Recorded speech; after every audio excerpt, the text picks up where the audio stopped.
Assalamualaikum warahmatullahi wabarakatuh.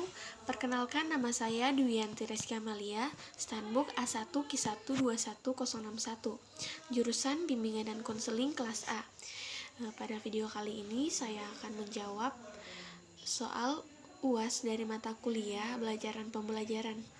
Nomor yang pertama yaitu hakikat belajar dan pembelajaran. Dari pengertian belajar dan pembelajaran adalah suatu proses usaha yang dilakukan individu untuk memperoleh sebuah perubahan tingkah laku yang baru secara keseluruhan sebagai hasil pengalaman individu itu sendiri di dalam interaksi di lingkungannya. Nomor yang kedua, pembelajaran pada hakikatnya adalah proses interaksi antara peserta didik dengan lingkungan, sehingga terjadi perubahan perilaku ke arah yang lebih baik. Dan tugas guru adalah mengkoordinasikan lingkungan agar menunjang terjadinya perubahan perilaku bagi peserta didik. Untuk guru bimbingan dan konseling memiliki peran penting dalam keberhasilan setiap siswa agar bisa menjalani proses pendidikan dengan baik. Guru bimbingan dan konseling bertugas untuk mengetahui dan juga memahami perilaku siswa sehingga bisa membantu siswanya dalam mengatasi setiap permasalahannya.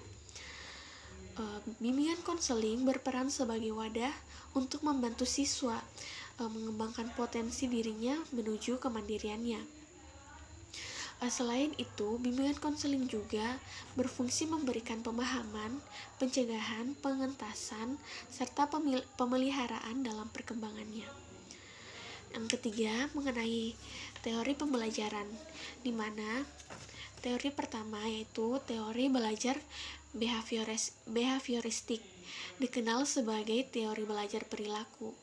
Karena analisis yang dilakukan itu analisisnya tuh nampak atau dapat dilihat, dapat diukur, dan juga dapat dilukiskan serta dapat diramalkan. Behavioristik lebih ditekankan pada tingkah laku setiap individu atau manusia itu sendiri.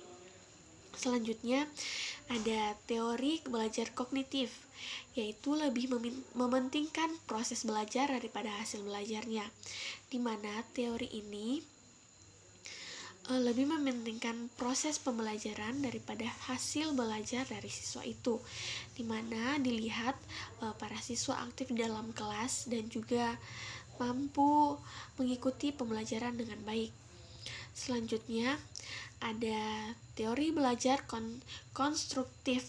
konstruktivistik, yaitu peserta didik harus aktif selama kegiatan pembelajaran, aktif berpikir, aktif menyusun konsep, dan dapat memahami apa yang telah dipelajari sebelumnya. Maksudnya di sini guru akan menanyakan pembelajaran yang sebelumnya dan akan ditanyakan pada hari itu juga apakah para peserta didik masih mengingat pembelajaran yang lampau atau sudah melupakannya.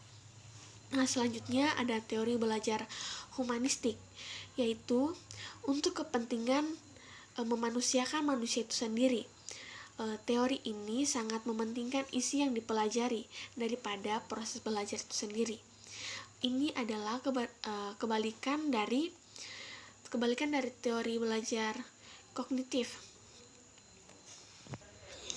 Selanjutnya ada perbedaan antara metode, model, strategi, pendekatan, teknik dalam pembelajaran, yaitu yang pertama ada metode pembelajaran adalah cara kita mengajar di kelas, sedangkan model pembelajaran adalah rangkaian semua unsur mulai dari pendekatan, strategi, metode, teknik, dan juga taktik pembelajaran itu sendiri. Strategi adalah saat dimana kita memutuskan apa yang harus kita kerjakan, sedangkan teknik adalah saat dimana kita memutuskan bagaimana mengerjakan sesuatu itu. Selanjutnya nomor 5, bagaimana cara agar peserta didik aktif dalam proses belajar mengajar. Saya mengambil metode diskusi atau kerja kelompok, Mengapa saya mengambil metode tersebut? Karena diskusi dapat diatur sedemikian rupa, sehingga semua siswa dapat berperan aktif, bertanya, mengemukakan pendapat, atau memberi tanggapan terhadap teman-teman yang telah tampil mengenai hasil diskusinya. Atau bisa diambil atau kita bisa melalui pendekatan disconversi learning, yaitu siswa dituntut untuk lebih aktif dari guru, yang mana guru hanya sebagai fasilitator dalam sebuah proses pembelajaran.